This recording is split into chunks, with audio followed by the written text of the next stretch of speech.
在天地还没有分开的时候，一切都混在一起，没有上下，没有远近，也没有声音。今晚我们回到那个最开始的安静。 There's a darkness that belongs only to the last hour before morning.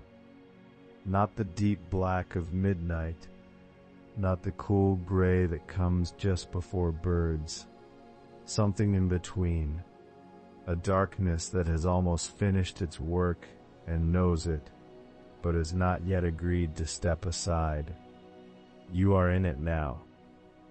The air here is cool without being cold. It moves, barely, the way water moves when nothing has disturbed it for a long while. Just a slow, soft shifting, as if something enormous far above is breathing with great patience. Your body is heavy. Not the heavy of discomfort, but the heavy of being held. Of something larger than you simply pressing you gently towards stillness. The ground beneath you is not stone. It is not quite soil. It is the kind of surface that does not need a name, a solidity that rises to meet you with what feels in some barely sensible way like warmth. You do not need to move. There is no direction from here that asks anything of you. Somewhere behind you, very far away, there is the sea. You do not see it, you feel it, a low, vast, unhurried breath, the water pulling itself back from a shore and then releasing, pulling back, releasing, so slow that each wave takes what feels like several minutes to complete itself. The sound reaches you not as a crash or a rush, but as a resonance, a low note just beneath silence. The way sound sometimes lives in the body before it registers in the ears. You breathe with it, without deciding to. There is also a smell. It arrives gradually, the way all true smells do, as something you first think you imagined, and then realize has been there all along. It is green, but not the bright, sharp green of new leaves. Older than that. Deeper. A greenness that has been gathering for so long, it has almost become wood, almost become stone. Something between cedar and rain and the inside of a very old place that has been carefully tended. The smell of something living, something immense, something rooted so far down that the word root no longer quite applies. You settle further into stillness. The air moves again very slightly, and carries with it a coolness that touches your face, your forehead, the place where tension sometimes gathers, just above the brow. You feel it soften there. Your jaw too is softer than it was. Your hands are open. Above you, though you do not need to look, you simply know, the sky is a darkness unlike the darkness of indoors. It is deep, rather than flat. It has dimension.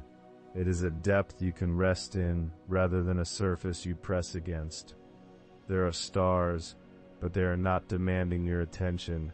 They simply remain, the way they have remained every night since before there was a word for night, patient as anything that has never needed to prove itself. The stars here at the edge of the eastern sea look slightly different than stars you may have known elsewhere. There is a quality to them, a warmth in their cold light that suggests they are closer to something here. That this particular edge of the world is where the machinery of the sky rests between its great movements. That this is a threshold, not a middle place, an edge, the kind of place where things prepare. And at this edge, there is a tree. You do not see it clearly yet. You do not need to. You feel it. It is behind the darkness, rather than in it. A presence so large that the darkness is not dark independent of it, The darkness here is the shadow of this tree, the shadow of something whose roots go into the floor of the sea and whose highest branches are not quite in this world. The tree does not make a sound. That is one of the most striking things about it. A thing that vast, that alive, that endlessly occupied with its own growing, and yet it is the quietest thing in the world. Quieter than the sea behind you. Quieter than the still air. The tree has achieved a silence that is not the absence of sound, but the fullness of it. A silence so complete it sounds, if you wait long enough, like something very close to music. You are at the foot of this tree. You have no task here, no direction to face, no sight to seek. You are simply present, weight and breath and warmth, at the base of something old beyond counting, at the edge of the eastern sea, in the last darkness before the world remembers itself. Your breath falls into a rhythm it has chosen for itself, in and slowly out. The darkness is not pressing, it is not urgent, it is simply here, full and soft and absolutely unhurried. It has been here all night, and it is in no particular rush to end. Even now, even with the stars in their late positions and the sea pulling back in that long rhythm, the darkness has not flinched. It is still doing what darkness does, which is nothing in particular, which is everything that rest requires.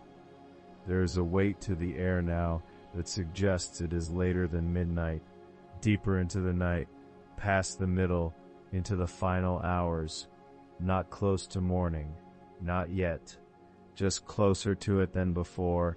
The way you move through water and the shore becomes gradually more present, but is not yet a place you need to think about. Something is out there, beyond the tree, beyond the edge of the eastern sea, not threatening, not urgent, not awake, not quite, only gathering itself, held in a stillness so deliberate it can only be called patience. You do not know yet what it is. You do not need to know. That knowledge will arrive the way morning itself arrives, gradually, without announcement, as something that was not there, and then slowly is. For now, there is only the darkness with its low sound of sea, the smell of deep green and old wood, and rain that has not yet fallen, the cool air moving in its slow way across your face, the weight of your body against the ground that holds you, the tree above you, the stars, the particular quality of this hour, the one that belongs to no other part of the day or night, the hour when the darkness is aware of what is coming and has not yet agreed to end. You are resting in it, right here.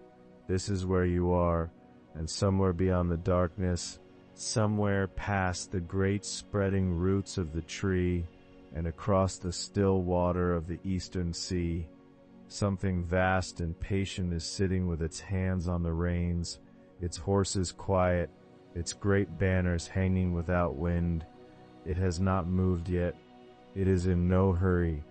The darkness is allowed to continue. The tradition that recorded this moment is old, older than most of what we now call history.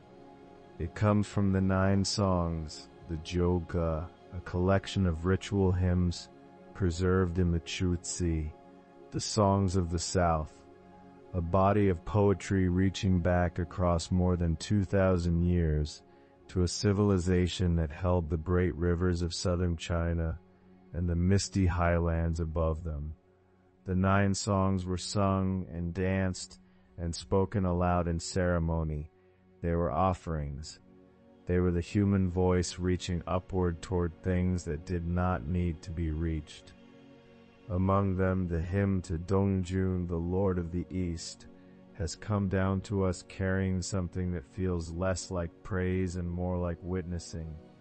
It describes a God in the moment before action, before the daily work of light.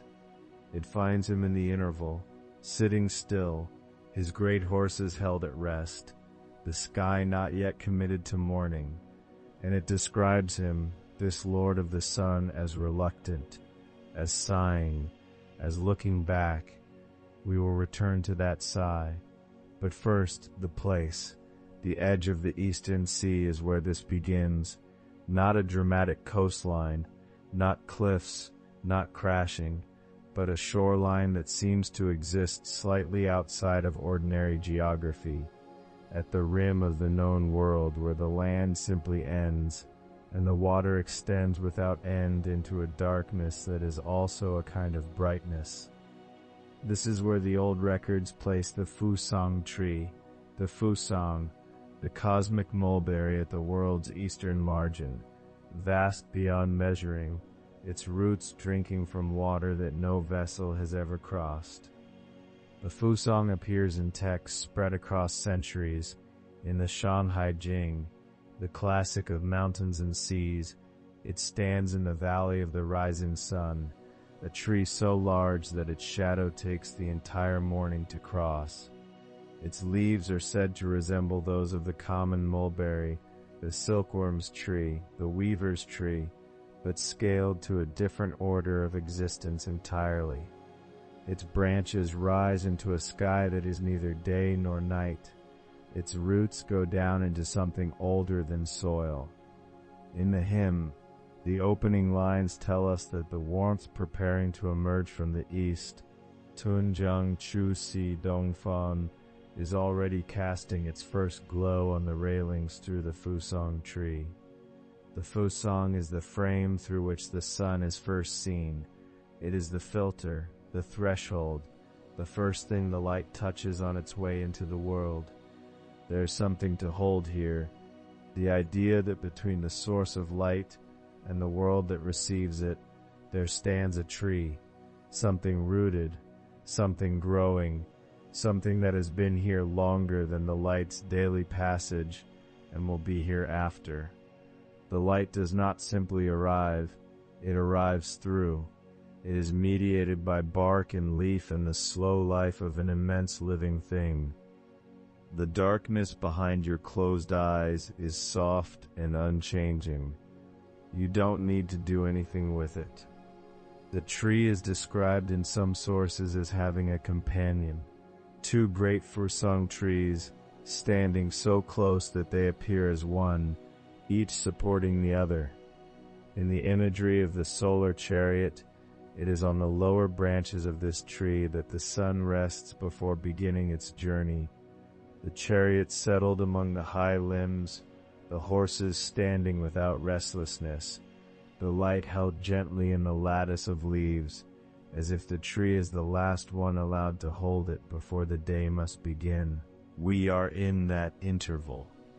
The chariot is in the tree, the horses are still. The tradition of the 9 songs comes from the ancient region of Chǔ. The southern kingdoms that were distinct in culture, language, and ceremony, from the northern states that would eventually unify the land. The Chǔ ritual world was vivid and sensory. Its ceremonies involved elaborate costumes, the burning of offerings fragrant with herbs and rare woods, dances that moved the body into postures of invitation, of supplication, of welcome. The singer of the Dōng Jūn hymn was, in the original context, perhaps a shaman, a figure who could step partway into the space between the human and the divine, speaking in the god's voice or to the god's face, addressing the Lord of the East directly, intimately, as one who had been permitted to come close. The 9 songs carry this intimacy in every line. They are not grand theological pronouncements. They are close whispered speech between a person and a presence. They have the quality of something spoken in a dim room in a low voice to someone who is very near. The chariot described in the hymn is called the dragon chariot, Jialong Zhou Shi Cheng Lei, harnessed to dragons, riding on thunder. The word for chariot here carries within it the image of the shaft, the pole that connects the vehicle to the animals pulling it. the long, smooth length of wood that holds the whole thing together, that transmits the intention of the driver through to the horses. Everything depends on this connection. The chariot goes where the horses go. The horses go where the driver guides them, and the driver for now has not yet guided them anywhere. Riding on thunder, Qinglei, does not mean riding through noise or through violence. It means that the wheels of this chariot carry within them a coiled sound, a deep resonance that has not yet been released. Think of the moment before a very large bell is struck. The bell is already a sound, already holding its note, even in the silence before the mallet falls. The thunder beneath the wheels of the dragon chariot is like this. It exists, it waits. It will speak when the chariot moves. But the chariot has not moved. The air across the eastern sea is cool. It carries the salt of water that extends further than any map, and the faint sweetness of something green. The Fusang's leaves above, their broad surfaces collecting the last of the night dew. The horses breathe.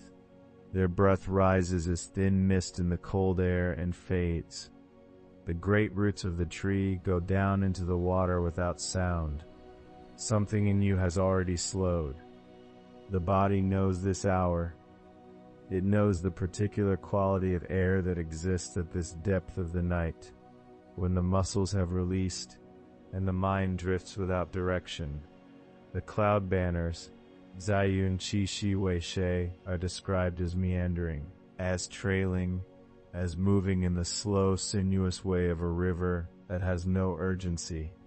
The banners attached to the chariot are made of cloud, not representations of cloud, but cloud itself, gathered and shaped into something that can be carried, that can mark the presence of the divine vehicle moving through the sky. When the chariot is at rest, the banners hang. They drift slightly in whatever air moves through the branches of the Fusang, but they go nowhere. They are not pointed in any direction. They loop and settle and loop again, like smoke from incense in a room with no draft. The banners are waiting. They will stream backward and outward when the chariot finally ascends, marking the path of the sun across the sky like a trail of pale silk unraveling behind a moving hand. But that has not happened yet. The banners hang, the silk of them, and in the mind's eye they are silk, something luminous and soft, gathers the faint light that is beginning to gather in the east, barely catching it, barely holding it. This is the scene the hymn opens into. Not a moment of power or declaration, a moment of suspension. The chariot in the tree, the horses breathing, the banners hanging soft against the dark air, and the god, Dōng Jūn himself, sitting with his hands on the reins, waiting in a stillness he seems in no hurry to break. The ritual tradition of the 9 songs reminds us that the ceremony surrounding this god was itself a kind of waiting. The performers would prepare, the offerings laid out, the incense burning, the dancers taking their positions, and then there would be a period of held anticipation before the singing began. The divine presence was not commanded. It was invited. It was awaited.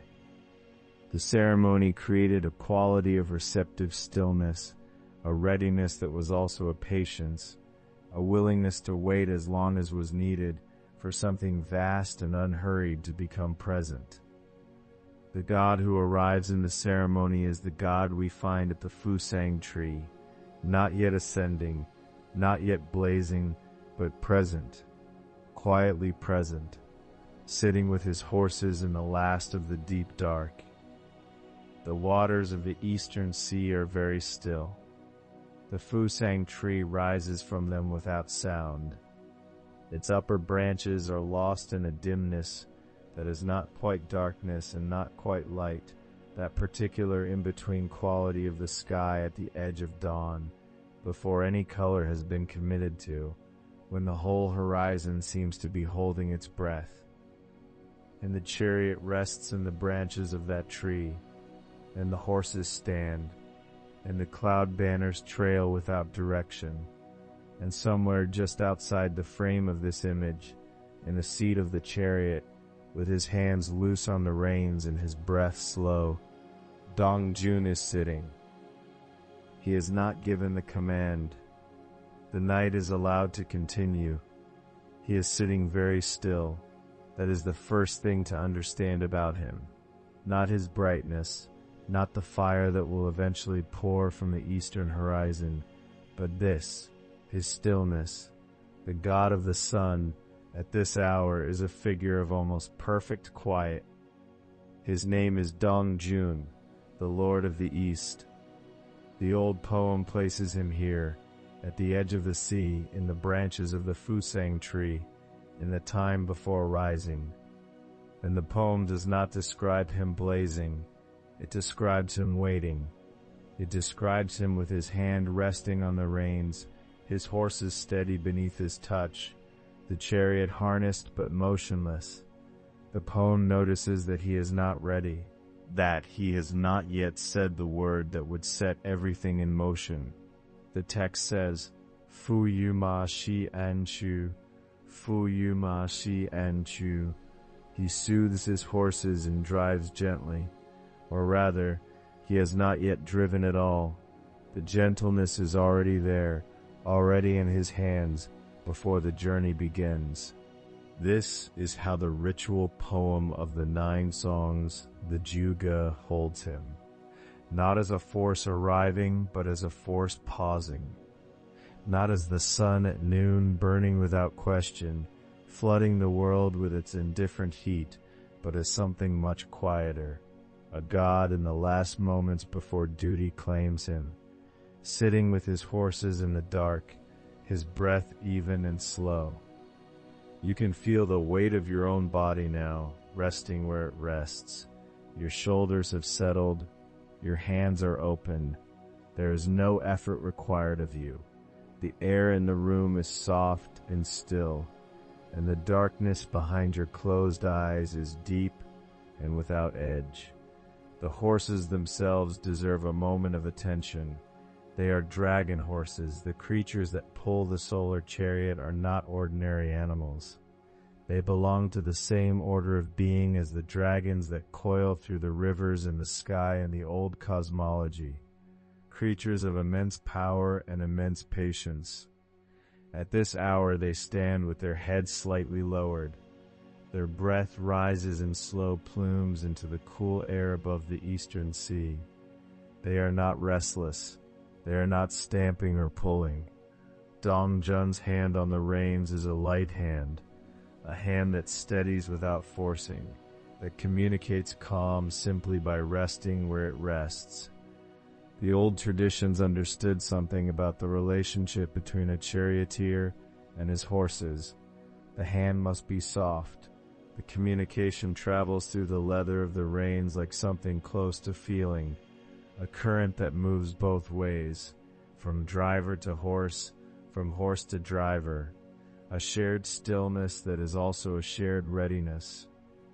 Dōng Jūn's horses know that he has not given the signal, and so they stand, and they breathe, and they wait without urgency. The chariot behind them is harnessed and ready. It has been described as Long Ju, Long Zhou, the dragon yoke, the frame of the chariot shaped in the form of a coiling dragon. The thunder lives in its wheels. The cloud banners are attached to its poles. It is, in the terms of the world from which it comes, the most powerful vehicle in existence, the engine of the sun's daily crossing, the mechanism by which light arrives in the world each morning. And it is sitting still, completely still.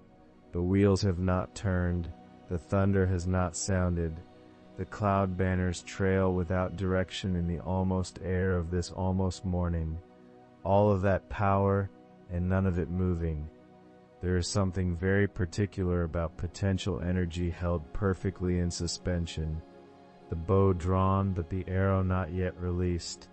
The breath taken in and not yet let go. The word formed on the tongue, but not yet spoken. Dōng Jūn, sitting in his dragon chariot in the branches of the Fusang tree, is exactly that. A vast potential resting in perfect equilibrium. He could set the world alight. He will eventually, but not now, not yet. In the space of that not yet, there is a quality of peace that the rest of the day, the long burning arc of the sun's passage, the heat and the noon, and the slow sinking toward the west, will not recover. Your breath is moving slowly now, in through the nose, soft and cool, out through the mouth or the nose, it does not matter, slow and warm. Each breath is easier than the one before it. There is nothing to think about. Dōng Jūn is thinking nothing either. He is simply sitting with his horses in the last of the dark. The night around him is described in the poem as Ye Jiao Jiao, Ye Jiao Jiao, the bright, luminous night. Not dark, not dim, but luminously, softly lit. A night so complete in itself that it has become a kind of radiance. This is the paradox at the heart of the poem and the heart of this hour. The night is already full of light. Not the harsh light of day, not the glare that will come when the chariot finally moves, but a soft and total illumination that belongs only to this moment, this threshold hour, this last breath before morning. The Fusang tree is part of that luminosity. The old texts describe it as a tree of enormous height, rising from the eastern sea, its branches spreading into the sky at the edge of the world. It has been linked to the mulberry tree, the tree whose leaves feed the silkworm, whose nature is both ordinary and sacred. At this scale, standing in the sea at the rim of the world, it is something else entirely. Its branches are wide enough to hold the sun. Its roots reach down through the water into whatever is beneath the sea, into the deep rock of the world's foundations. And the chariot rests in its branches the way a bird rests on a smaller tree, lightly, naturally, as though it belongs there. Dōng Jūn belongs there too, in this moment. He is not out of place in the dark. He is not straining toward the light. He is a god of the sun who is at this hour entirely at home in the night.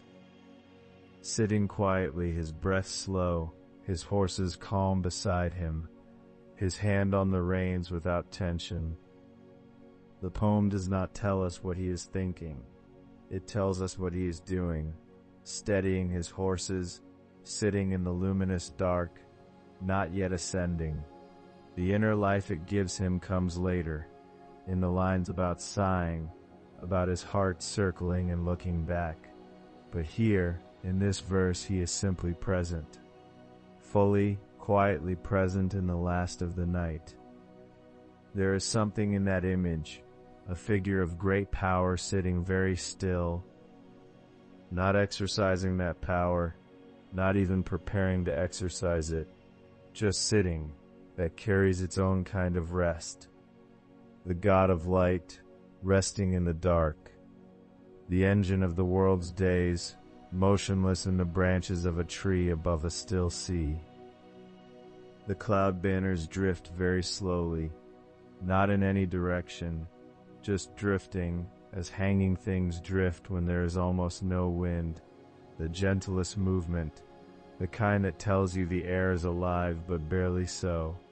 The silk of the banners, if it is silk, moves with a softness that is almost imperceptible. You would have to watch for a long time to be certain they were moving at all. The sea below is flat, perfectly flat. No wave arrives at the base of the Fusang tree. The water simply lies there, holding the reflection of whatever dim light already inhabits the sky, that not quite darkness that has settled over everything at this hour. And Dōng Jūn breathes. His breath is slow, perhaps, than the breathing of a man, or faster in the way that a day passes faster than a moment when you are inside it. The old poems do not specify the rhythm of a god's breathing, but the image suggests something very still, very measured. The horses breathe, Dōng Jūn breathes, the tree is breathing too, in the way that trees breathe, taking in the night air through every leaf very slowly, without sound. The thunder beneath the wheels does not stir. It waits, as everything here waits. Morning will come. This is understood. The sun does not fail to rise. This is one of the foundational certainties of the world the poem comes from, the world of the old cosmology, where the movements of light and dark are reliable and vast, and belong to a machinery much larger than any single will. The chariot will move.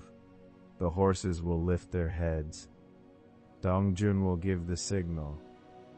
But that is later. Now, in the time the poem holds open, he is simply sitting. The night is luminous around him. The tree is still beneath him. His hand rests on the reins without pressure.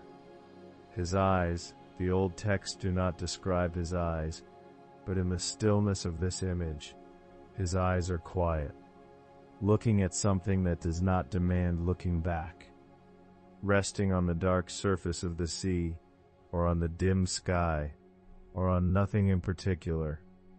He has not given the command. The horses stand. The night is allowed, still, to be night. The chariot itself is worth pausing on, not the god who holds the reins, not yet, but the vehicle beneath him, the thing that carries the sun from one edge of the world to the other each day without ceasing, without error, without rest. The old texts name it with precision: the dragon-drawn chariot, the thunder-wheeled vessel, the cloud-banner craft. Each name points to a different layer of what this thing is. Each name asks to be considered slowly. The dragons that draw it are not the raging creatures of battle legend. They are older than that kind of story. In the cosmological imagination that produced this poem, dragons are the proper animals of heaven, smooth-scaled, long-bodied, riding on atmospheric currents the way a fish rides water, neither fighting the medium nor submitting to it, but simply belonging to it. To be drawn by dragons is to move as the sky itself moves, not with force, but with the effortless continuity of something that has never known friction. They stand still now, in the pre-dawn dark beneath the Fusang tree. Their coils are easy. Their heads are lowered or turned slightly to one side, in that particular posture of a large animal that is neither sleeping nor alert, simply present, gathered, waiting without urgency. Their breath, and there is breath, the old world believed in the breath of all things, rises in the cold air at the edge of the eastern sea, warm and slow. The dragons breathe, and somewhere without knowing why, your own breath deepens. Between the dragons and the wheels are the traces, the long straps of the harness, the connecting structures of celestial equipment that no craftsman made with human hands, that came into being when the world found a way to carry its own light. These traces are slack now. There is no tension in them.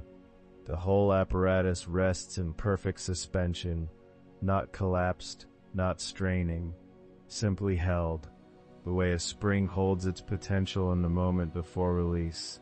The wheels deserve particular attention. The old texts call them thunder wheels.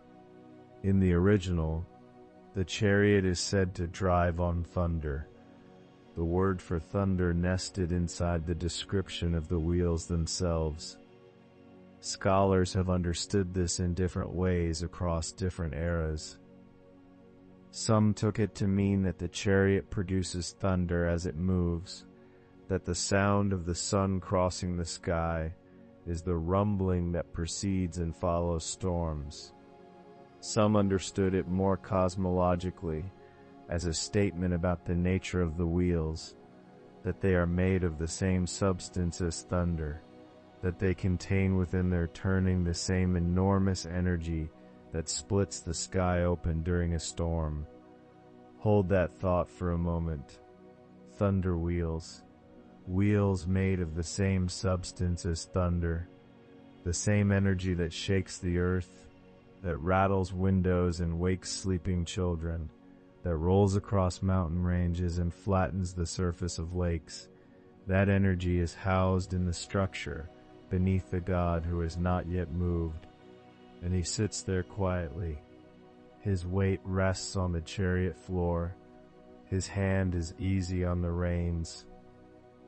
The thunder is coiled in the wheels beneath him like heat in a stone that has spent the day in the sun, present, enormous, waiting without impatience for the moment it will be released. But the moment has not come. The stone is simply warm. The wheels are simply still.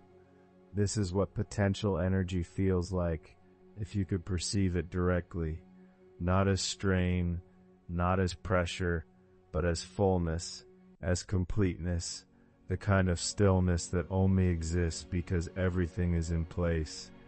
A stillness that is different from emptiness, heavier, warmer, more aware of itself. Your body knows something like this, the long muscles of your legs, resting now against whatever surface holds you, carry within them the memory of walking, the capacity for motion, and yet they are not straining to move, not pulling against your stillness. They are simply gathered, the way the dragons are gathered, the way the thunder is gathered in the wheels, full and at rest, both things at once. Above the chariot, the cloud banners.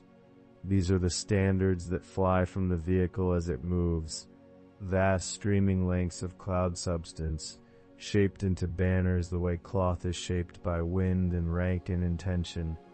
In motion they stream out behind the chariot, brilliant, visible across half the sky, announcing the arrival of the sun the way a herald announces the arrival of a sovereign. The cloud banners are not decorative. They are cosmologically necessary. They declare the sun's passage across heaven. They mark the track of light. They make visible the path that would otherwise be invisible, the road the sun travels each day from eastern sea to western mountain. But they are not streaming now. They have settled. The old text uses a beautiful phrase for this. It says the banners move in a way that is wei yi, which means winding, meandering, moving without fixed direction, without purpose, without agenda. It's the movement of something that has given up trying to go anywhere in particular. The cloud banners drift, not streaming purposefully behind a vehicle in motion, but drifting sideways, and then a little downward, and then curling back on themselves, following whatever faint movement of air passes by at the edge of the sea. They are going nowhere. They are not yet pointed in any direction. The sun has not decided where it is going, or rather the sun has not yet decided to go, and so the banners hang and drift and fold and unfurl in the pre-dawn air, free in the way that waiting things are free, uncommitted. Notice how there's something restful about that phrase. Winding, meandering, without fixed direction. The banners drift. The whole apparatus drifts, not falling, not lost, but also not yet marshaled into the precision of departure. Everything is possible. Nothing has been chosen. The moment before the first direction has been taken is the moment of the most perfect openness. The chariot sits in this openness now. The texts that describe the solar chariot and its movement are full of force and light, the thunder of the wheels, the brilliance of the banners, the speed that allows the sun to cross the sky in the time between one breath and 1,000. It is an overwhelming thing in its motion.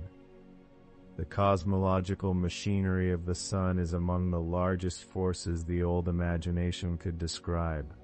Larger than armies, larger than rivers, larger than storms, because it is the thing that powers all those other things, the engine behind the engine. And yet, in this moment held open by a few lines of ritual verse from a world long before this one, the engine is still. The enormous force is present but not moving.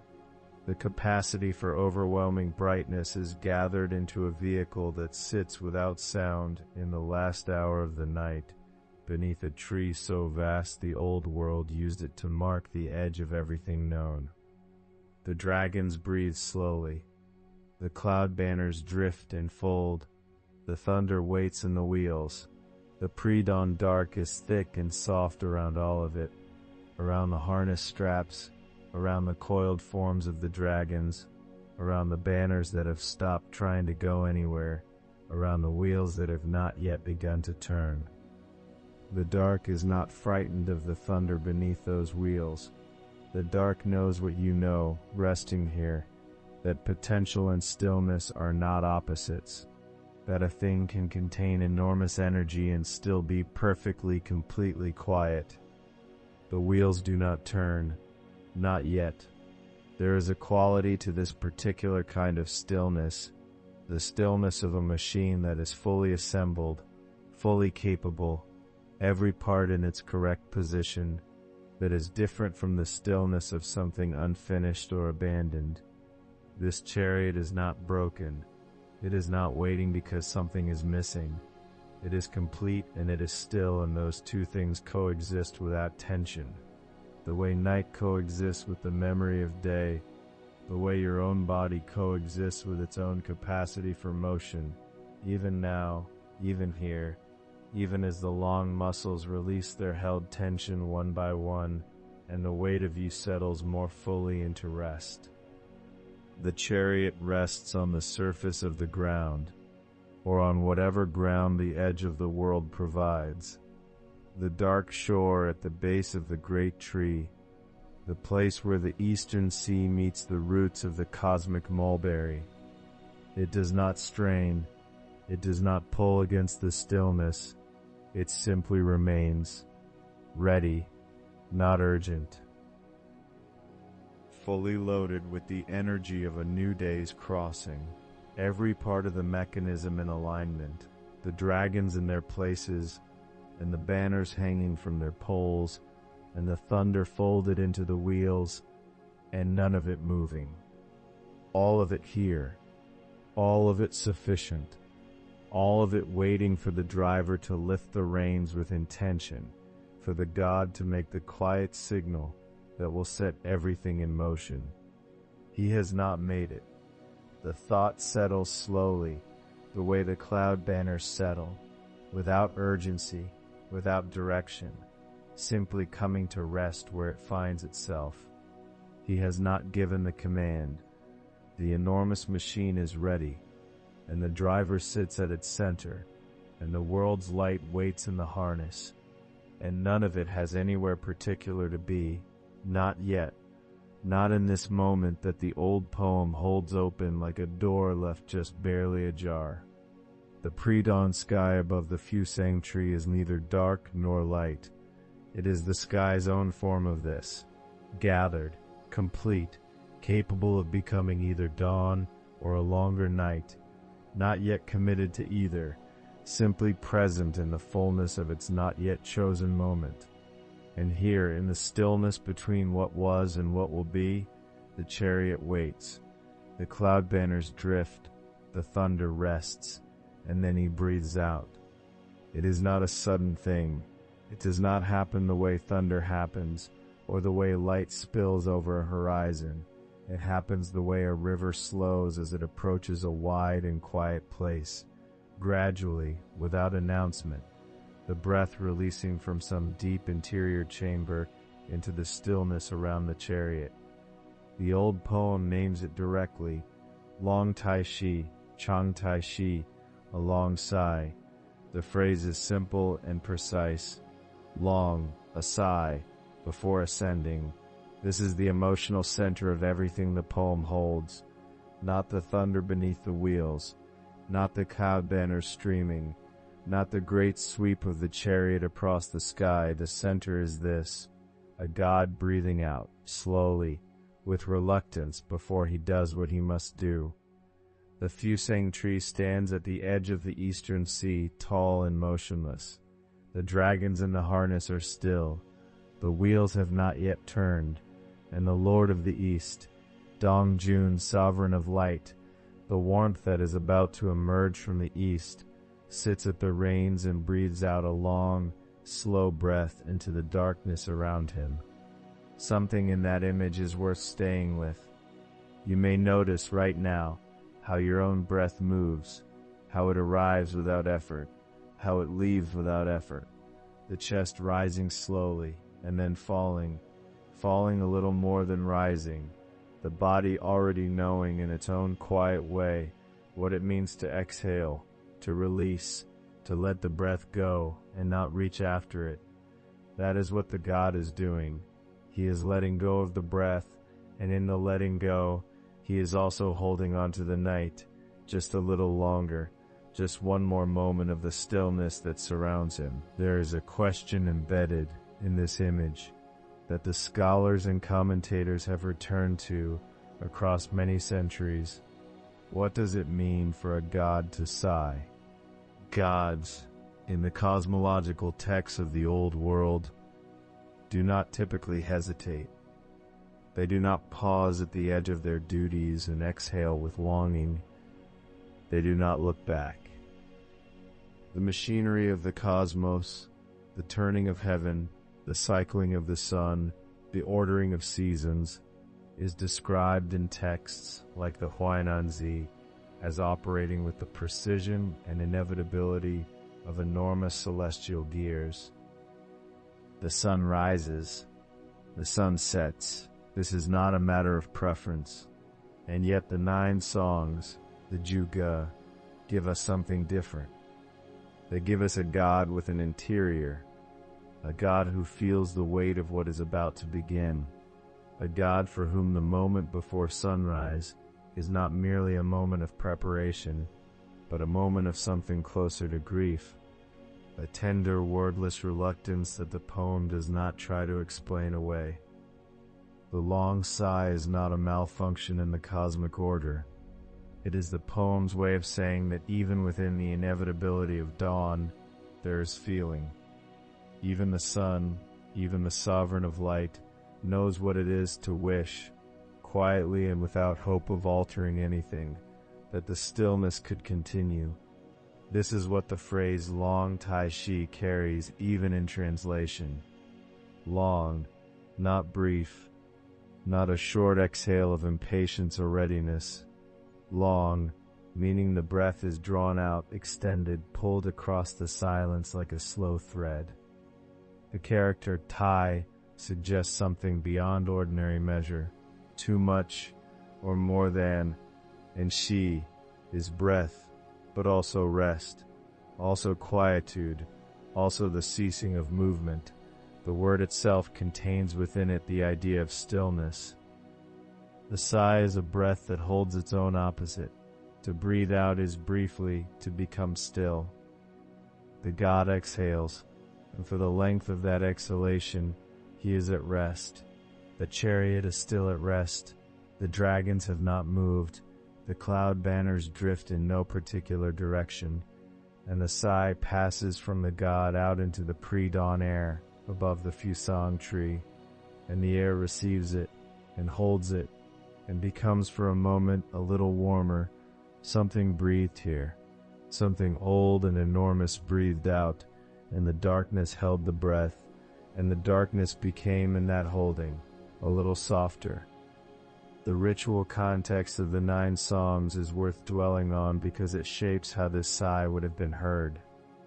These poems were likely performed, sung and danced in ceremonies of invocation.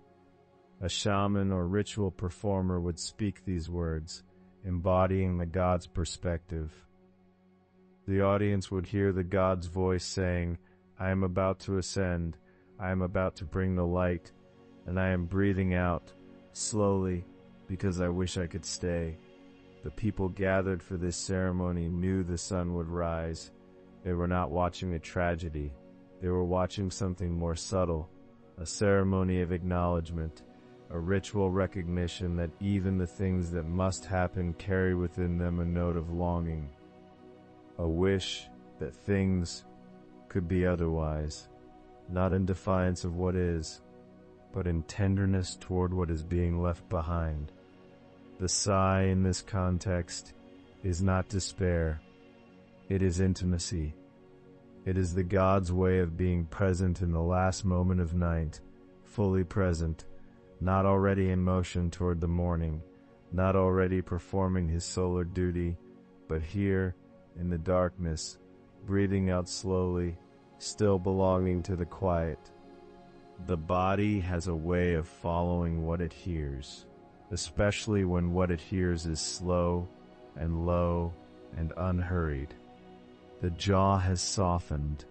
The hands have uncurled somewhere in the warmth of the bedding.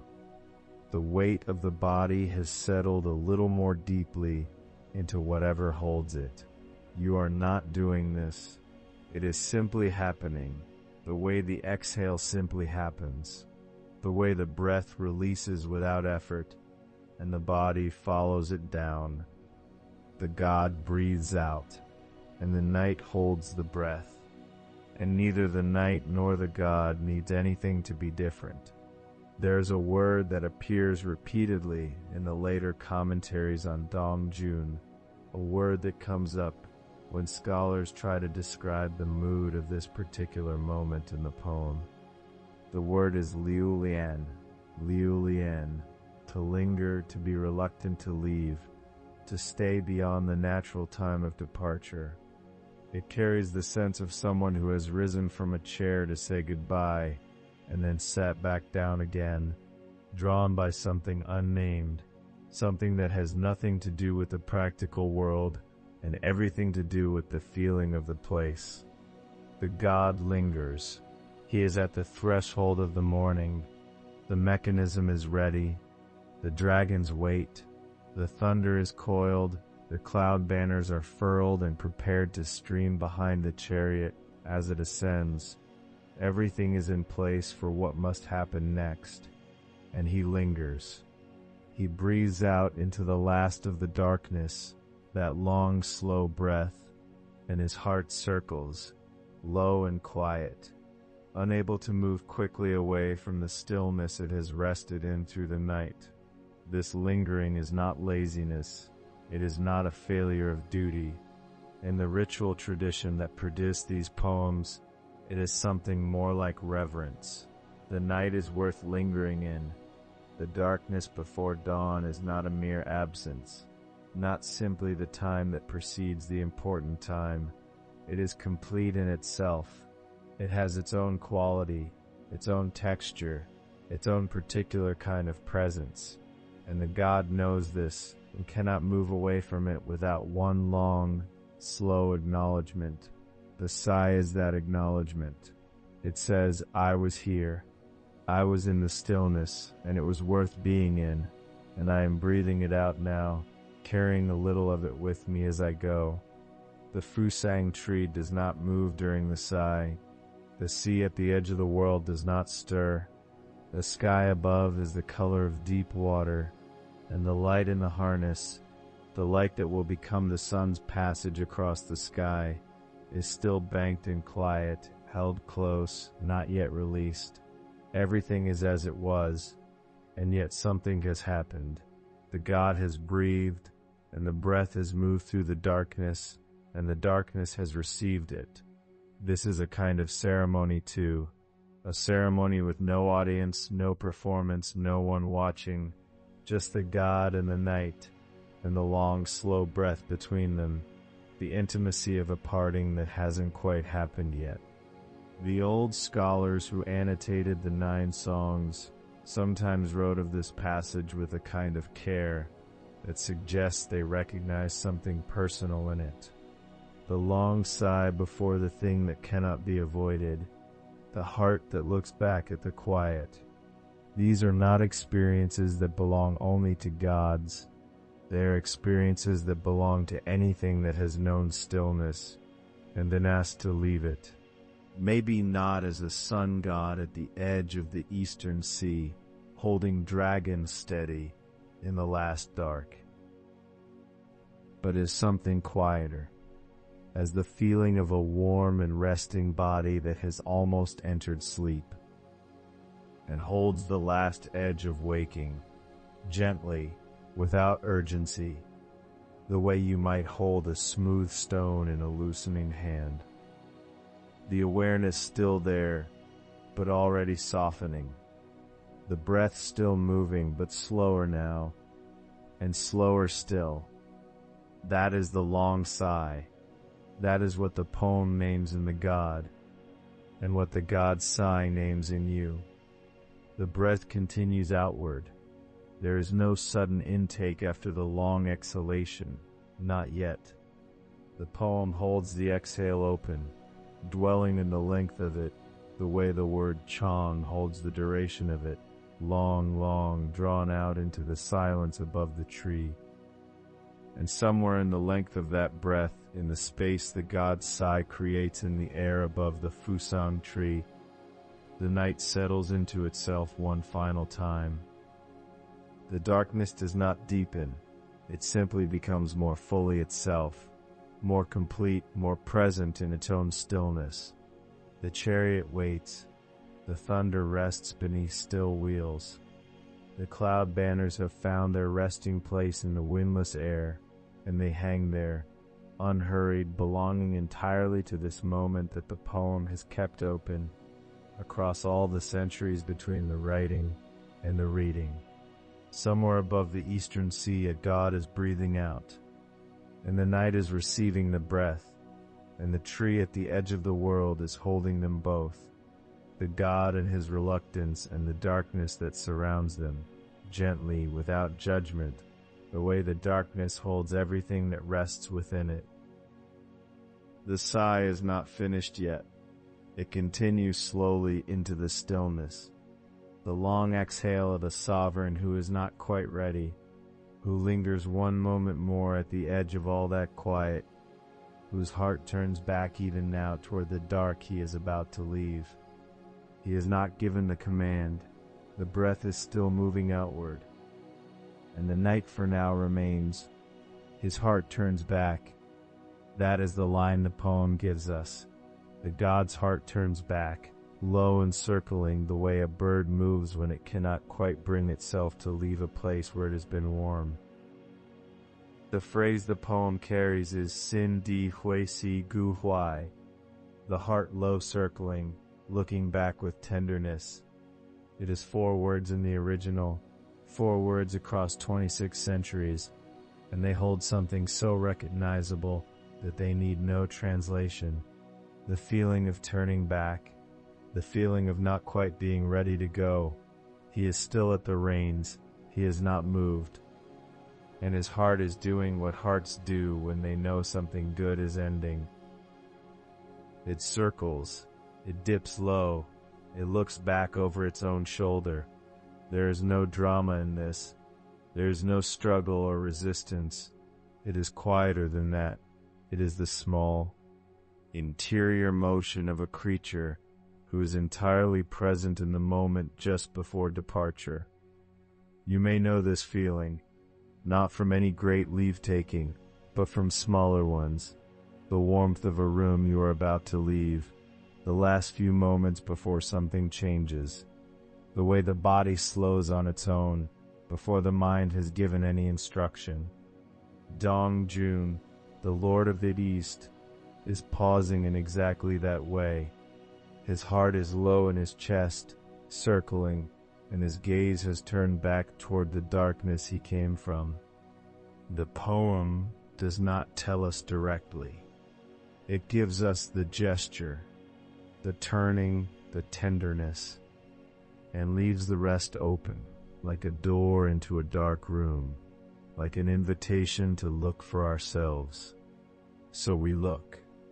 He is turned toward the west now, away from where the light will come, away from the Fusong tree and its enormous waiting brightness, away from the direction of his chariot's path. The river becomes a river of particular color, reflecting particular light. The world reassembles itself around the fact of being seen. And that is the burden Dōng Jūn carries. Not the weight of the chariot, not the effort of driving the dragons across the sky. The burden is the visibility he brings with him. When he rises, nothing can hide. When he rises, the world has to be the world, has to hold its shape, has to maintain itself through the full long effort of a day. He is not unwilling. He will rise. He will drive his chariot across the full arc of the sky, and the world will have its daylight, and the work of morning will begin. He knows this. He is ready, but his heart, circling low, is looking back at the world that doesn't need him yet.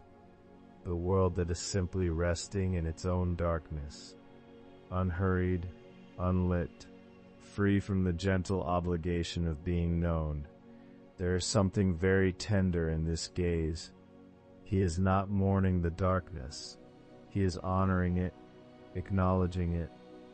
The way you might pause at the door of a room where someone you love is sleeping, and look in for just a moment before moving on, not wanting to wake them, not needing anything from them, just wanting to see them at rest. The darkness is at rest, and Dōng Jūn is looking at it the way you look at something you love, precisely because of its stillness. Your breath moves in and out gently, your hands are heavy, your shoulders have let go of whatever they were holding. This is the thing the god is seeing. This, the quality of rest you are already moving into, the particular darkness behind your eyes, the weight and warmth of a body that has stopped asking itself to do anything at all. He is seeing you in a way, or something like you, something like this, a creature given permission to rest in the darkness a little longer. The poem's phrase reaches across its centuries again, Gu Huai, looking back with tenderness. The character Huai carries within it not just looking but longing, not just noticing but caring, the feeling of holding something precious even as your hands are beginning to open. He cannot stay. This is not a story in which the sun decides not to rise. The chariot will move, the dragons will pull, the cloud banners will unfurl and stream behind him as he ascends. The world will receive its morning. But the poem pauses here. The poem holds him at this moment of turning back, because someone, some poet deep in time, in a world that needed to speak to its gods through song and silk and ceremony, understood that this moment mattered, that the hesitation of the sun god was not a flaw in the order of things, it was a truth about the order of things. Even the sun loves the dark, and in the space the poem opens up with those 4 words, the heart low, circling, looking back. The night is given one last gift. It is seen by the one who ends it. The darkness receives the gaze of the sun just before the sun rises, and for that moment the two of them are together, the light and the dark, the god and the quiet he is leaving, held in a kind of mutual tenderness that has no name, but that the poem reaches toward with its small exact phrase. Your body knows this tenderness. It is what rest feels like from the inside. the low circling of your own attention, settling, the gaze turning inward, away from the bright demands of the day just past, back toward the quiet at the center of you. Nothing is required of you here. This is what Dōng Jūn is seeing when he looks back. He is seeing the quality of non-requirement. The darkness does not require the sun. The night does not ask to be lit. The rest that exists in the deep hours before dawn is not a waiting for morning. It is complete in itself, whole, sufficient. A different kind of fullness than the fullness of noon. He turns and holds this. The reins are still loose in his hands. The dragons breathe slowly at their traces. The cloud banners droop, unstirring, in the air that has gone completely still. The Fusong tree at the edge of the eastern sea holds its enormous crown of leaves above the waiting light, and the light waits, and the god's heart is low and circling and tender, and his gaze is resting on the darkness, the way your hand rests on a warm stone. No effort, no purpose, simply the pleasure of contact. The darkness receives his gaze without changing. This is what darkness does. It receives without changing. It holds without requiring anything back. It is the nature of the deep dark to simply be present, patient, unhurried, asking nothing of whatever rests within it. And for this last small while, Dōng Jūn is resting within it too. Not yet the sun, not yet ascending, not yet the sovereign of light with his long obligation. Just a figure at the edge of the eastern sea, in the deep quiet before morning, his heart circling with the particular tenderness of something almost finished. The sigh continues. The one that began in the last chapter has not yet fully released. It is still moving, slowly, outward, the long exhale of a God who knows what it is to love the night. And the night holds him, and the night holds you, the two of you resting in the same darkness, on either side of a poem that has been holding this moment open for longer than any of us can quite count. The warmth behind your eyes is complete. The quiet around you is sufficient. The God has not given the command. There is a word in the poem, Jiao Jiao, that appears in the line describing the night at this particular hour. It means brilliantly bright, luminous, radiant with a light that seems to come from inside the darkness itself, rather than from any visible source. And the poem places it here, in this moment when the sun has not yet risen. The night, the poem says, is already becoming morning. Jiao Jiao, the darkness is glowing. This is the paradox at the center of everything. The night is bright. The sun has not moved. Both of these things are true at the same time, and the poem holds them together without choosing between them. You are breathing softly. The weight of your body is settled and still. There is a warmth around you that belongs entirely to this hour, not the warmth of daylight, not the warmth of noon, the particular warmth of a darkness that has begun very slowly to think about ending. Your eyes are closed, and even behind closed eyelids, there may be the faintest sense of this, that the dark is not entirely dark, that there is something luminous at its edges. The poem knows this feeling. It has always known it. In the tradition from which this poem comes, the space between deep night and early morning was understood to be its own country, not a transition between two states, but a state in itself, complete, bounded, with its own quality of light. The catalogers of the old world, the ones who wrote down what the sky looked like at each hour, would have had a name for it, a precise name, because precision mattered to them. The hour when darkness becomes luminous without yet becoming day. Jiao Jiao describes that light. It is not moonlight, though the moon may still be present. It is not starlight, though the stars have not yet faded. It is the light that belongs to the sky itself at this particular hour, a softness distributed evenly across everything, as if the atmosphere has begun to remember what it means to hold the sun, before the sun has arrived to remind it. Dōng Jūn is still at the reins. He has not moved. His hands are resting. The great dragon chariot behind him is coiled in perfect readiness, the thunder folded beneath the wheels, the cloud banners slack in air that barely moves. He is a figure held in suspension, and the suspension is not tension. It is the opposite of tension. It is the quality of something so completely poised that movement has become temporarily unnecessary. He is watching the light change, or he is not watching.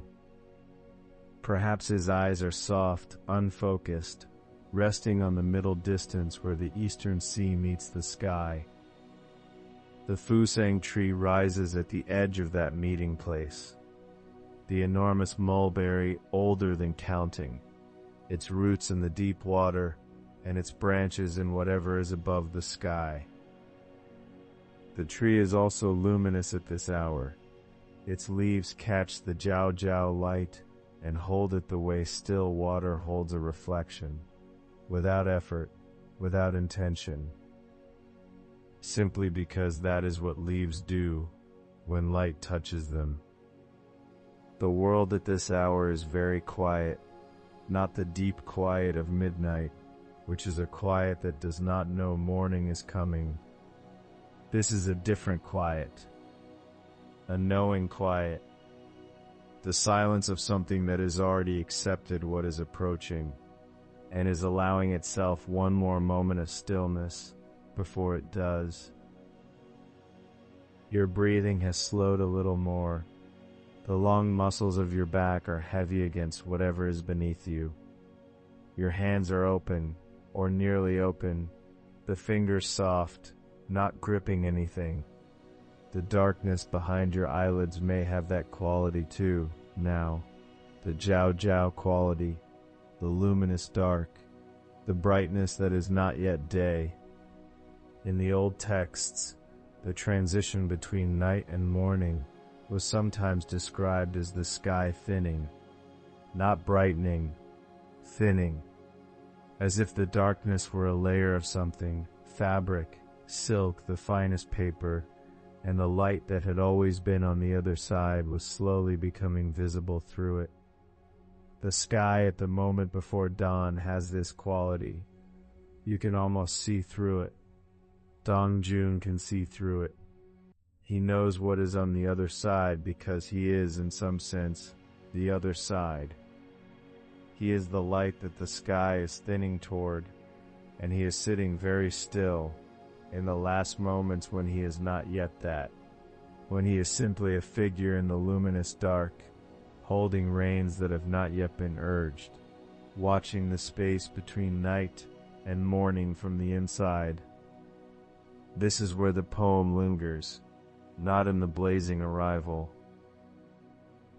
not in the long arc across the sky that will follow.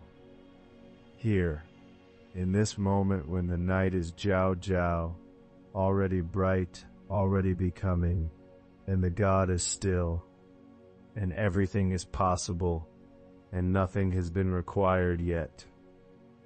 There is something the older commentators noticed about this image. They noticed that the poem gives Dōng Jūn this moment of pure perception before duty takes over. He sees the night becoming morning. He notices the quality of the light. He is present to the duty of the very transition he is about to cause, as if he can stand briefly outside his own function and simply observe what that function looks like from the inside. He sees the sky thinning. He sees the mulberry tree glowing. He sees the eastern sea, flat and silver, holding the last of the night in its surface, the way a bowl holds water, still, contained, not yet ready to move. They have done this before, the long waiting at the edge of the Eastern Sea, the suspension before the command. They are patient in the way that old and powerful things are patient. They are not restless. They have learned that this moment always passes, and they have learned, in that same slow education, to inhabit it fully while it's here. The cloud banners hang without moving. The Fusang tree holds the light in its leaves. The Eastern Sea rests below everything, its surface so still it looks like it has forgotten how to move.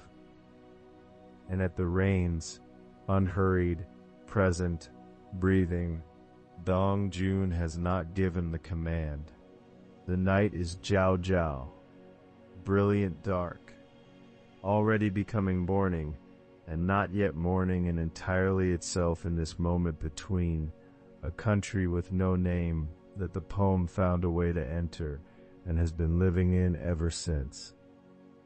You are living in it too. Right now, in the warmth and the stillness and the quiet weight of your own body resting, you are in the Jiao Jiao hour, the luminous in-between, not quite asleep and not quite the person who was awake. Something slower, softer, more patient than either. The God has not given the command. The darkness is still holding. The Fusang tree holds the light. It has always held the light. That is what it is for.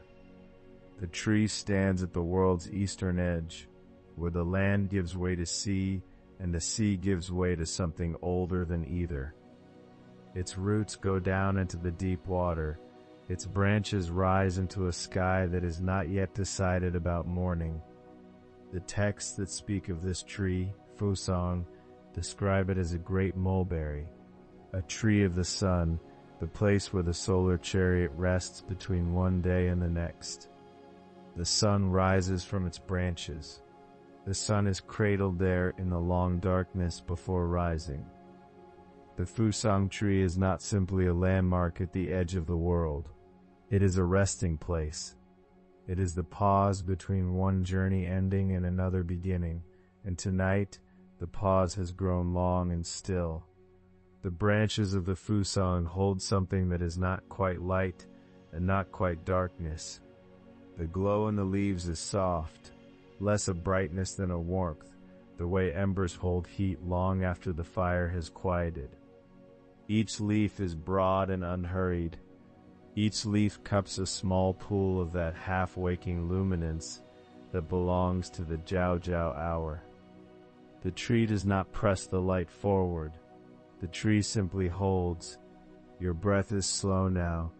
You may not have noticed it becoming slow, but it has. The weight of your body against the darkness beneath you, that is real and present and complete. The Fusang tree is somewhere at the edge of everything, holding what it holds. And here, in the warmth, you are simply resting.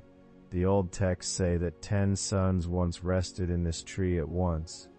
10 golden birds, perched in 10 separate boughs, waiting for their turn to cross the sky. Only one sun was permitted to travel each day.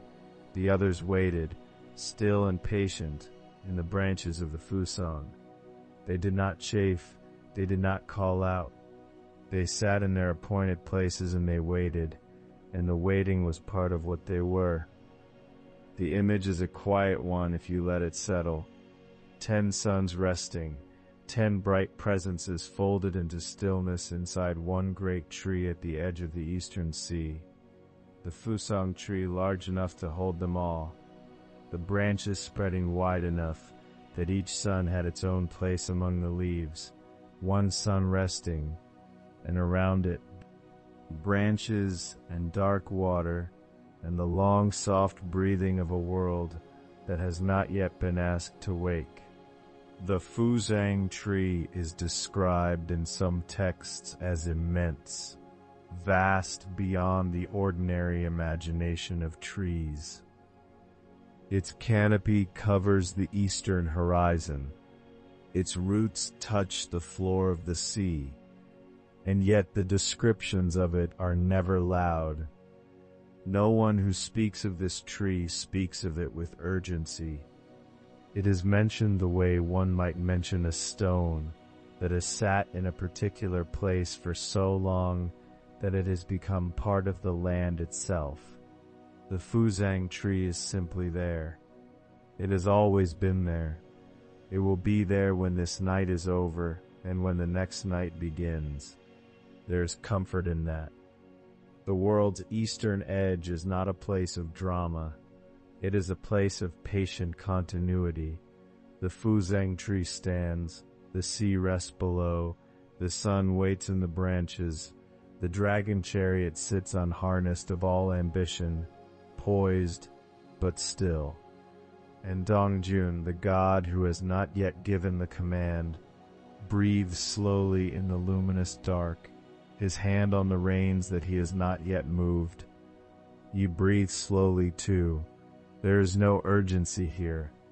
The Fuzhang tree holds the light the way good hands hold something fragile, with gentleness, with no grip at all. The light does not need to be gripped. It does not need to be urged forward. It simply rests in the branches, and the branches receive it without grasping, and the night continues for as long as the night is allowed to continue. This is the nature of the Fuzhang tree. It is not holding the light back. It is not preventing the dawn. It is simply offering a resting place, a place where the light can pause before it is needed. And the light has chosen to rest there, in the branches, in the broad still leaves, in the warmth that is neither darkness nor day. The sea below the tree is quiet.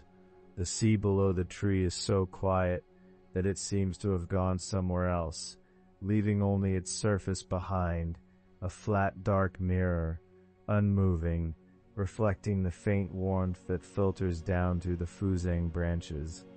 Nothing moves on that water. Nothing moves in the branches of the tree. The god breathes. His horses breathe. The thunder beneath the wheels of the chariot is coiled so completely into stillness that it is no longer distinguishable from silence. A Fuzhang tree holds the light. The light rests. The old ritual songs that carry the words of Dōng Jūn, the 9 songs, the Jyoga, were sung at the edge of things, at the edge of seasons, at the edge of the ordinary world, where human beings kept their fires burning and their daily work moving forward.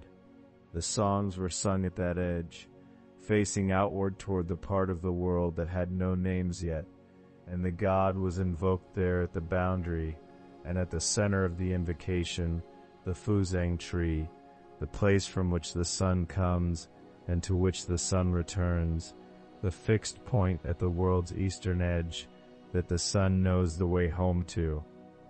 It is a promise. It is the promise that the light knows where it belongs, that the sun will rest when it needs to rest, that the night will hold for exactly as long as it needs to hold, and that morning, when it comes, will come from the right direction, from the right branch, at the right unhurried time. Not yet, not yet. The branch still holds the light. Your body is warm. Your breath has found its own slow pace, and it is keeping that pace without any effort from you. The darkness behind your eyes, that darkness is related to the darkness at the foot of the Fuzhang tree, the darkness that gathers in the deep roots where the sea and the earth meet. The same quality of darkness, the same willingness to hold what it holds without asking for anything in return. The Fuzhang tree holds the light in its leaves. The roots hold the darkness in the water. And between the roots and the leaves, the long trunk of the tree stands in the quiet of the eastern edge, patient, enormous, still. The branches spread, the leaves are broad and warm and barely moving.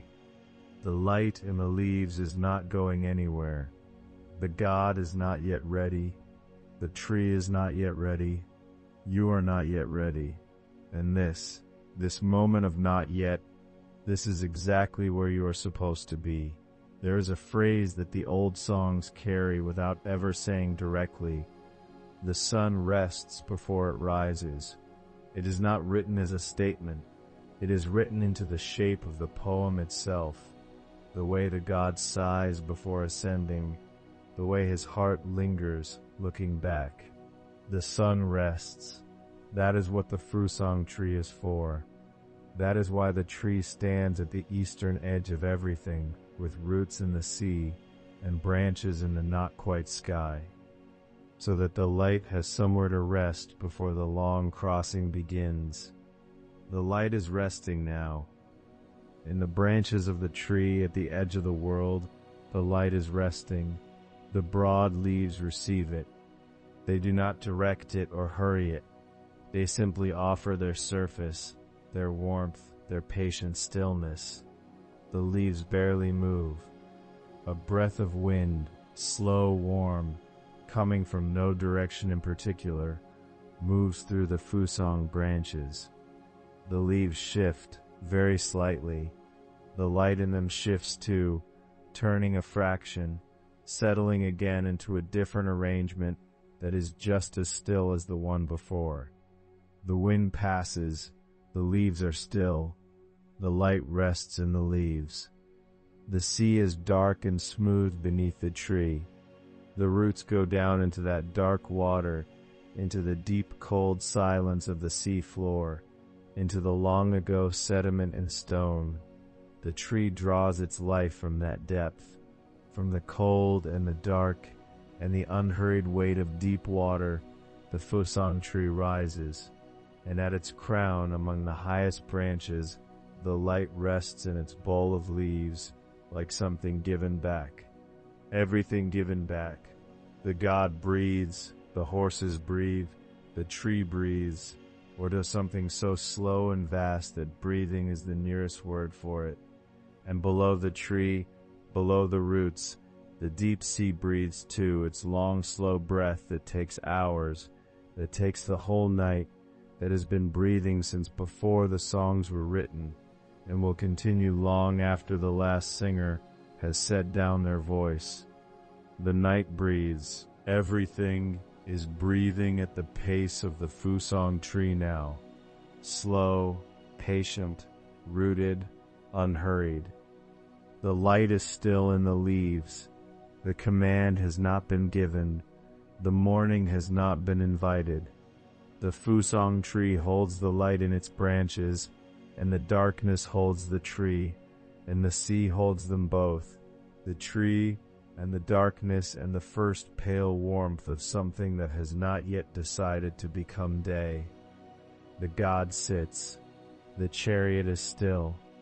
The tree holds, and the night continues. He sits.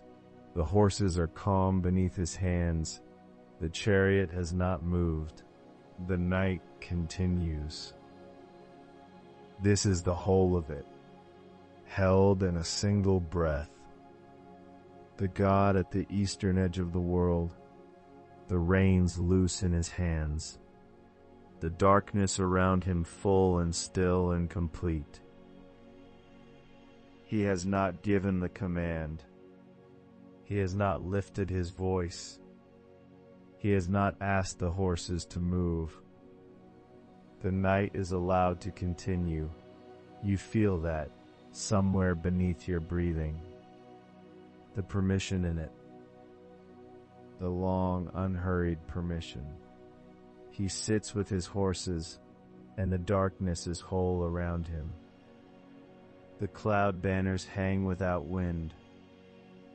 The thunder wheels are silent beneath the chariot. The horses breathe. He breathes. The night does not end. This is the image that the old poem carries. Not the blazing ascent, not the triumph of morning, but this, a God sitting quietly, his heart still turned toward the darkness, his hands holding the reins without pulling. The horses are ready. He is ready. And still he sits, still he breathes. Still the night continues. You have been breathing this whole time, softly in the dark behind your eyelids. The weight of your body is slow and heavy, warm where you rest, settled now into the place where you are lying. You are not asked to go anywhere. You are not asked to move. Neither is he. The sun god sits at the eastern edge of the world, and tonight he is not ready to rise. That is the whole truth of it. Tonight the darkness is allowed to continue. He holds the reins and does not pull them. The horses stand, warm-flanked and patient, their breath rising in small clouds that dissolve at once into the dark air. The fusang tree is behind him, its branches full of light that is not yet morning. The sea is below, breathing its long breath, and he sits, the Lord of the East, the sovereign of the solar chariot, and he breathes out slowly. He is not ready, and tonight that is allowed. The horses are warm, the reins are loose, the chariot rests on its silent wheels, and the darkness holds everything in its wide, soft arms. You breathe out, he breathes out. The night continues. There is a word the poem uses for the brightness of this night, a brightness that is soft rather than harsh, luminous rather than burning. The night is bright with its own light, a light that belongs to darkness, a light that does not demand waking. You have felt this kind of brightness before, the way a dark room is not entirely dark when the body has rested into it, the way the darkness behind closed eyes carries its own soft glow. This is the brightness the poem names. This is the brightness surrounding the God who has not yet risen. He sits in it, he breathes in it, he is not ready to leave it. The horses stand still in this soft, luminous dark. The chariot does not move. The God's hands rest on the reins, gentle, unhurried, not pulling. His heart, the poem says this. His heart is circling, turning slowly back toward the night. He does not rush toward morning. He allows the darkness its full measure. He allows it, and you are here in this same darkness, and it is allowed. Your breath moves softly. The night continues. The God sits with his horses and does not ascend. Tonight the sun is not ready to rise. The chariot is still. The thunder beneath the wheels is sleeping. The cloud banners are soft against their poles, folded, unhurried. The fusang tree holds the light that has not yet been called forward. The sea holds the tree. The darkness holds the sea. You are held. Somewhere in the warm weight of where you are lying, you are being held by the same darkness that holds the God, the same stillness that holds the chariot, the same quiet that has held this night since before it thought of becoming morning. You are held. The horses breathe. He breathes. You breathe. The night continues. He has not given the command, and there is no hurry. The poem returns to this again and again across all the years since it was first sung. The God sighing, his heart lingering, his gaze soft and turned toward the night he is leaving. But tonight the sigh is the whole of the story. Tonight the lingering does not end. Tonight the God remains at the threshold, still, his heart circling slowly in the luminous dark, and the command does not come. The horses are warm, the reins are loose. The night holds, you feel the weight of your arms, easy and heavy, resting where they rest. You feel the warmth along your back, your shoulders, the slow tide of your breath moving in and then moving out. You are not required to hold anything. Your hands can rest, your jaw can rest, the small muscles behind your eyes can rest. The god's hands rest, his eyes are soft, he is not ready to rise. And tonight, everything that is not ready is allowed to stay exactly where it is. The darkness continues, the chariot does not move, the horses stand at the edge of the eastern world, warm and patient, and the god sits with them in the last deep stillness before morning, except that morning is not coming. Not yet, not tonight. Tonight the darkness is given its full measure. Tonight the light waits in the leaves of the fusang tree and does not descend.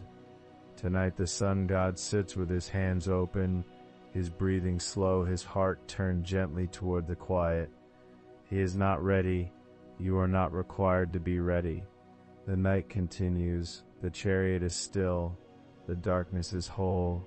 You breathe, he breathes, the horses breathe. The tree breathes, root to crown, its slow breath that takes the whole night. The sea breathes below, its breath that takes the whole world, and the night holds all of it.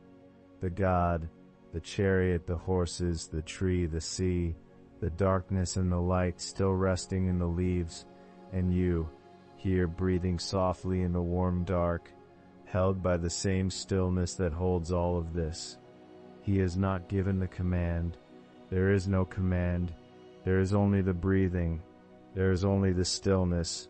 There is only the night bright with its own quiet light continuing, patient, full, unhurried around the god who is not yet ready to rise.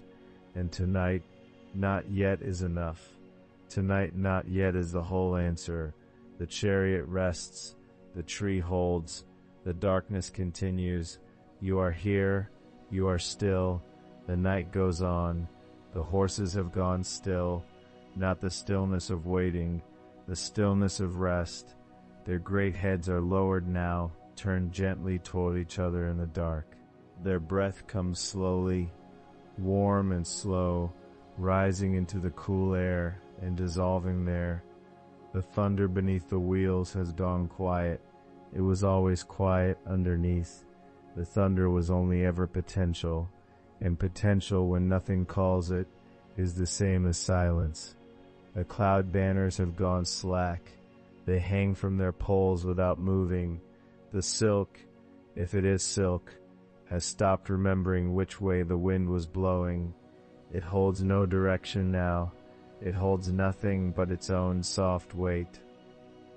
The chariot rests on the dark water of the world's edge. It has always rested here. It will always rest here, for a while. The fusang tree rises above it, dark and enormous and still. Its roots are below the water. Its highest branches are above what can be seen. Between them, somewhere in the warm dark of its canopy, the light rests in the leaves, quiet, dim, not yet called upon to be anything. The light is resting too. Even light needs this. Even light at the end of a long journey comes back to the tree and folds itself into the leaves and breathes. Dōng Jūn has closed his eyes. This is enough to say. He has closed his eyes. His hands are still on the reins, but loosely now. The way you hold something when sleep hard come, and the hand no longer knows what it is holding. His long sigh, the sigh that took the whole poem to release, has finished. It moved through him, and out of him, and into the air, and into the dark, and the dark received it without sound. He is breathing now the way the tree breathes, slowly, over a very long time, in and out. The sea moves below, barely, a slow rise, a slow fall, no different from breathing. The sky above the Fusang tree is neither dark nor light.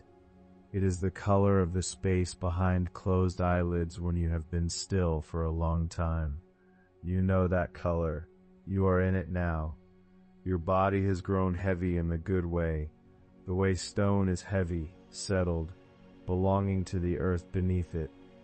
Your breath is slow. The warmth around you is the warmth of something that has been resting long enough to become part of the rest itself. There is no morning yet. The god has not given the command. The command is not coming. Not yet. Not yet. The horses breathe. The chariot rests. The tree holds the light the way sleep holds a dream, gently, without gripping, ready to release it when the time comes. But the time has not come, and so it holds, and so the light stays, and so the dark continues. You do not need to go anywhere. There is nowhere to go. The eastern edge of the world is quiet. The sea is quiet. The tree is quiet. The god is quiet. The chariot is quiet. The night is still bright with its own soft brightness. The way closed eyes are not fully dark. There is always a little light, sourceless, warm, behind the lids. That light is the Fusang tree. It has always been there. You have always known it. The cloud banners hang without moving. The silk has forgotten the wind. The horses dream, their slow warm breath rising and dissolving, and Dōng Jūn rests at the reins, with his eyes closed, his sigh long since released, his heart no longer circling, only resting, still at last in the dark that is also his home. This is the place before morning. It does not end. It simply continues, soft and wide, holding everything that is ready to be held. The tree breathes, the sea breathes, the dark goes on, the dark goes on. There is no edge to it from here. The sea stretches in every direction that is not the tree. The tree rises in every direction that is not the sky, and the sky holds all of it. The tree, the sea, the god, the chariot, the horses breathing, the light sleeping in the leaves, holds all of it the way sleep holds you now, without effort, without intention, simply by being what it is. The reins in Dōng Jūn's hands are still. They have always been still, underneath. Beneath every journey, the stillness was always there. The wheels turned and the thunder sounded, and the banners streamed, and the whole bright arc of the day moved across the world, and underneath all of it, this same stillness. Waiting. It is not waiting anymore, it simply is. The Fusang tree holds the dark the way old wood holds warmth, slowly, deeply, from the inside out.